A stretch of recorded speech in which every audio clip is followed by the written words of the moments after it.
Students of CBSE board class 10 class 12। बच्चों, compartment students के regarding कुछ बातें हैं जो डिस्कस करनी है। एग्जाम में अब सिर्फ आपके 2 दिन बचे हैं। आपके कुछ सवाल हैं जिनके पहले जवाब दे दूं।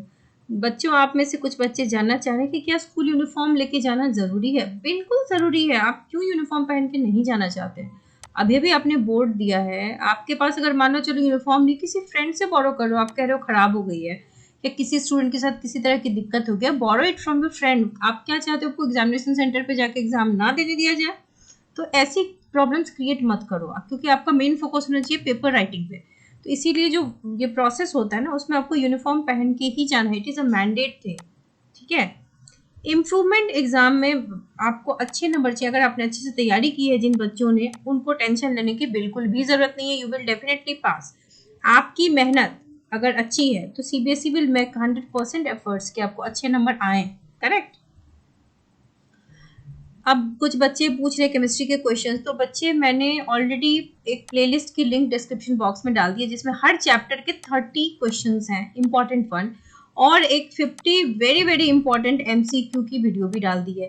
तो कम से कम इतने क्वेश्चंस आपके देख के चले जाओगे तो पास करना तो गारंटीड है, इतना तो मैं कहूंगी। बट इतना आपको याद होना चाहिए जितने क्वेश्चंस हैं, ठीक है। क्योंकि 30 क्वेश्चंस पर चैप्टर है, यानी कि 30 और 10 चैप्टर, यानी कि 300 क्वेश्चंस हो गए आपके, प्लस एमसीक्यू। तो ओवरऑल 350 क्वेश्चंस आपको देखने हैं। लिंक आपको डिस्क्रिप्शन बॉक्स में मिल जाएगी, तो जरूर पढ़िए। कई बच्चे पढ़ चुके हैं कंपार्टमेंट एग्जाम की इंपॉर्टेंट वीडियोस, बच्चे आपको मैंने भेज दिया है। अभी अगर आपने कुछ पढ़ा नहीं है तो still you have an option, go to the playlist पर जाकर के इंपॉर्टेंट क्वेश्चंस देख लो, ठीक है।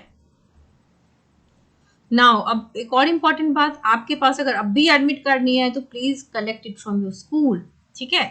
और एक बहुत इंपॉर्टेंट बात जो बोर्ड टाइम में भी बताई थी, signature of principal is very very important. क्योंकि अगर सिग्नेचर नहीं मिला, एडमिट कार्ड है हाथ में, तो फिर आपको एग्जाम में एंट्री नहीं मिलेगी।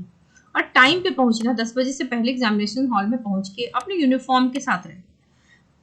This is for regular student, लेकिन अगर आप प्राइवेट कैंडिडेट है तो भी हल्के रंग के ही कपड़े आपको पहनने हैं, लाइट क्लोथ्स।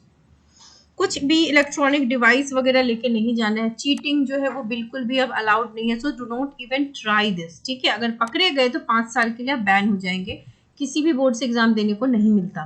तो cheating is definitely not a good thing. 2 दिन बचा है, 2 दिन को यूटिलाइज करो, कम से कम इंपॉर्टेंट पीवाईक्यूज कर लो। जो अब जो हो गया वो तो हो गया, आपने पढ़ लिया है, वेल एंड गुड। नहीं पढ़ा है तो भी ऑप्शन है, आप पीवाईक्यूज करके जाओ। क्वेश्चन के लेवल अच्छे आएंगे, not very difficult, easy one होंगे, ठीक है। अब आपको करना क्या, नया टॉपिक नहीं पढ़ना है, ठीक है। जो याद कर लिया उसी को रिवाइज करते रहो। हाई वेटेज टॉपिक्स का ज्यादा रिवीजन करना है, ठीक है। और कुछ भी करो ना करो, 5 साल के क्वेश्चंस देख के जाओ। इस साल के बोर्ड का एग्जाम का जो क्वेश्चन है वो देख के जो बोर्ड आपने दिया था, प्रीवियस ईयर के कंपार्टमेंट का क्वेश्चन देख लो, ठीक है। 1-2 साल के और कुछ क्वेश्चंस, 5 सैंपल पेपर आप देख सकते हैं, 5 पीवाईक्यूज देख सकते हैं। और अपने ऊपर कॉन्फिडेंस रखिए और उनको याद करने की भी कोशिश कीजिए, ठीक है। नए टॉपिक को अब जानने की जरूरत नहीं है। और मैं बताना चाहूंगी कि फॉर क्लास 12 केमिस्ट्री जो 30 इंपॉर्टेंट क्वेश्चंस हैं, उनकी जो वीडियो लिंक है वो डिस्क्रिप्शन बॉक्स में प्लेलिस्ट की दे दी गई है। And 50 important question for MCQ भी बना दिया आप लोगों के लिए।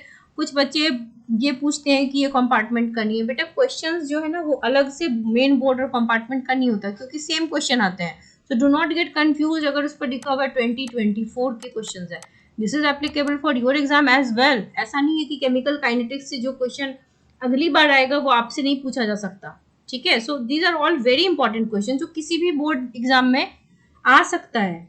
अब बात करते हैं आप पेपर दोगे कैसे। सबसे पहले पेपर को प्रेजेंट करो बहुत बढ़िया से। मार्जिन छोड़ना मैं पहले भी बता चुकी हूँ, but I am repeating it again, क्योंकि आपके पास 2 ही दिन बचा हुआ है। लेफ्ट एंड राइट मार्जिन छोड़ोगे, इंपॉर्टेंट चीजों को, कीवर्ड्स को आप अंडरलाइन कर लोगे, हाईलाइट करोगे, ठीक है। दूसरी चीज, अटेम्प्ट आप जरूर लेंगे। आता हो तो बढ़िया, नहीं आता हो तो भी कुछ तो लिखो उसके अराउंड, ताकि टीचर आपको नंबर दे सके, ठीक है। स्टेप्स मार्क होते हैं, स्टेप मार्किंग होती है। मॉडरेशन पॉलिसी लगी हुई है सीबीएसई के ऑफिशियल वेबसाइट पे गिवन है, आप चाहो तो चेक कर सकते हो जाके। मॉडरेशन पॉलिसी का मतलब अगर सेट ए है, बी है, सी है, उसमें से कोई डिफिकल्ट है या कहीं पर क्वेश्चन एरर है, गलत है, तो एरर है तो आपको तो नंबर पूरे मिलेंगे। और अगर सेट डिफिकल्ट है तो ओवरऑल सभी को नंबर बढ़िया मिल जाते हैं, ठीक है। ग्रेस मार्क्स में गारंटीड नहीं है कि वो मिलेगा या नहीं मिलेगा, जस्ट बिकॉज कि जब मेन बोर्ड होता है ना, तो आपके पास 5 सब्जेक्ट होते हैं, तो उसमें से एक सब्जेक्ट में ग्रेस मार्क्स दे देते हैं टीचर्स ऑफिशियली। ऑफिशियली नहीं मतलब दिखा के तो नहीं देते, बट जानते हैं हम कि 5 से 10 नंबर के बीच का रेंज होता है जो दे देते हैं। बट एक सब्जेक्ट में चलो ग्रेस मार्क्स ऑफिशियली वैसे भी नहीं है, मिले ना मिले, लेकिन जो है ना अटेम्प्ट के नंबर, स्टेप मार्किंग, मॉडरेशन, इतना काफी है आपको कि अगर आपने लिखे हैं तो आपको नंबर मिलेगा। So do not keep your copy empty. जो एमसीक्यू होगा उसमें ऑप्शन नंबर और आंसर दोनों लिख के आना, क्योंकि दोनों लिखते हैं तभी पूरे नंबर मिलते हैं। कई बच्चे ब्लाइंड कैंडिडेट्स के क्वेश्चंस करके आ जाते हैं एंड देन बाद में बोलते हैं, तो फिर आपको वहां पे नंबर नहीं मिलेगा। तो ये सारी चीजों का ध्यान रखना है। Have confidence.